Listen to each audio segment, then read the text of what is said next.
Hey everybody, your next comedian works clubs all over the city. I know you're going to enjoy it. Put your hands together right now, really loud. Jason Scoop, everybody!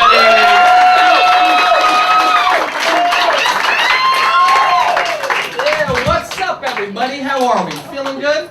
Alright. I'll tell you guys a little bit about myself. My mom is, she's West Indian. She's from the Caribbean. That means she listens to a type of music called calypso. Anybody know the calypso? Anybody know? I'll be honest, I can listen to it, but I can't like dance to it, right? Because it's like a workout. It's like too many instructions.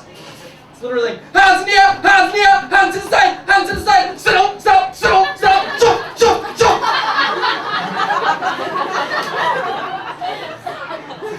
It's like, dude, whatever happened to like lean back? Like I'm just trying to dance, not get abs. Understand?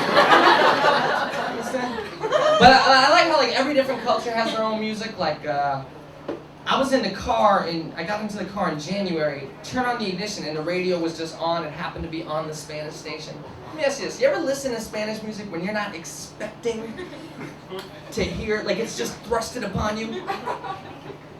Is that not the most festive stuff in the whole world? I got in the car in New York in January. I got out of the car in July in Brazil. And I'm freezing cold. You could see my breath coming out in front of my face. Turn on the ignition. Next thing I was like, ¿Cuántos años de tu respeto, ciertos años de cuando tu respeto, domingo, de ringo, de fringo, de I was like, oh, shoot.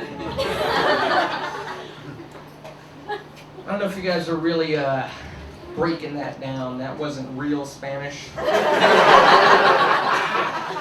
Cuantos, ellos, años, tacos, burritos. Not real Spanish. But I love it. Even like the slow Spanish songs, right? The slow, like the romantic ones. Because to me, they all sound like they're bleeding to death. Right? I mean, Enrique Iglesias, right? Would you dance? If I asked you to dance, would you cry? If I asked you to cry, I can be a hero, baby. You can take my breath away.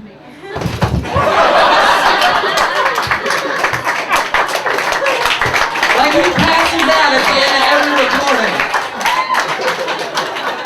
Like they have an EMT there ready. Get Enrique back. We have an album to record. Please get him back. Right? And I'm a New Yorker from New York my whole life. And 2 years ago we had a terrible hurricane here, Hurricane Sandy. I'll be honest, I was not prepared for Sandy. I was not prepared one bit because my only idea of what Sandy was going to be was President Obama's warning, right, when he came out. You know, Obama's a casual dude. So I just took it, casually. You understand? Like his whole press conference was like 2 minutes. He just came out. There is going to be a storm.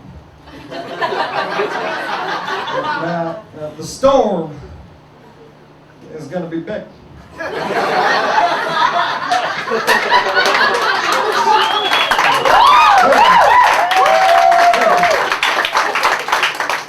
There is going to be a lot of wind. And then a lot of rain. Thank you. God bless you and God. And that was it. He just peaced out. So I'm just sitting there on the couch in my pajamas like, hey Dad, the president says there's going to be some kind of storm. Let's get milk. 'Cause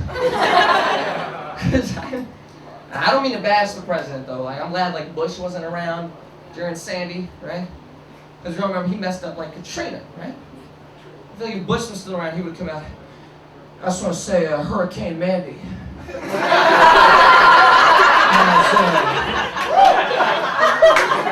has devastated our shores and precipitated our freedom.